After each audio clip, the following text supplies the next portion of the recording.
You have positively and negatively charged ions. So if I draw an example of, say, this is just sodium chloride, positive ions, negative ions, +1, -1. So what happens here when these things try to go in solution? You drop the solid sodium chloride in there, and you have this crystalline ionic lattice. Then you have water molecules hanging out in the area. Now, water is polar, and you have a dipole, so you have a partial positive charge on the oxygen. You have a partial negative charge on the oxygen, a partial positive charge on the hydrogen.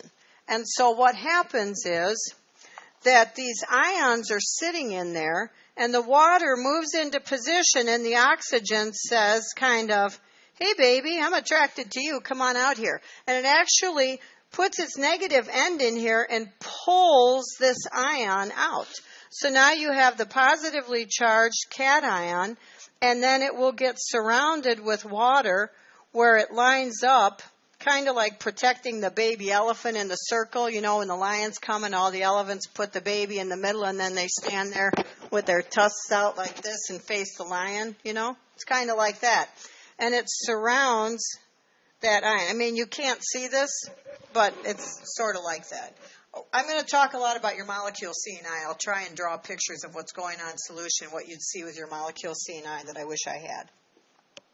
So you have this. Now on the other end, you've got the negatively charged ions, and the water lines up so that the positively charged hydrogen actually pulls this out, and then your negative ions get surrounded by water, but the hydrogen end is in, so that the partial positive charge on the hydrogen is surrounding the negatively charged anion.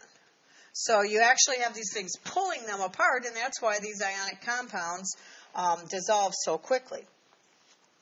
When we have nonpolar solids going in, it's not that exciting. On a molecular level, they just kind of sit there and they just sort of slide away, and they don't really get pulled in, and they don't get surrounded because they're not that well attracted to each other, because the intermolecular attractions between nonpolar species are so small.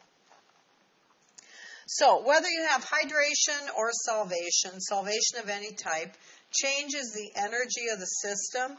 And in Chem 111, you were introduced to enthalpies. Remember, enthalpy is the energy where you are at constant pressure, and it's usually the constant atmospheric pressure in the laboratory.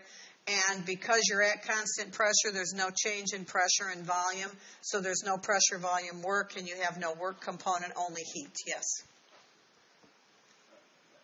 You don't remember that? Oh, dear. All right, let's back up.